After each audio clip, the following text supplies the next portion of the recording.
কোন স্বামীর আগে যদি কোনো বিবি মারা যায় রে, ওই বিবির কবরের পাশে দাঁড়াইয়া যদি কোনো স্বামীর চোখ দিয়ে কয়েকটা ফোঁটা পানি ফালায়, আর যদি আল্লাহর দরবারে দুটো হাত তুলে বলে, মালিক মালিক ও, আমার এই বিবিটা ছিল পৃথিবীর শ্রেষ্ঠ বিবি, আজকে আমাকে একা রেখে চলে গেছে, তোমার হাতে তুলে দিলাম, তা কি তুমি জান্নাত বরাদ্দ দাও?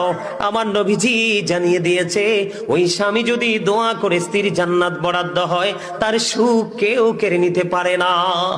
বন্ধুরে আমার, আমি বলতেছিলাম, মা বোনরা, স্বামী কাছে না থাকলে যাদের স্বামী বিদেশে আছে, আপনারা সুন্দর করে সাজগোজ করার প্রয়োজন নেই, স্বামীর জন্য অপেক্ষা করুন, স্বামী আপনার প্রিয় স্বামী কাছে ফিরে আসবে। আল্লাহর হাবিব বলেছেন, নির্জনে যখন বেগানা একটা পুরুষ এবং একটা নারী থাকবে, মনে রাখবেন থার্ড পারসন থাকবে শয়তান। কথা কি আপনারা বোঝেন?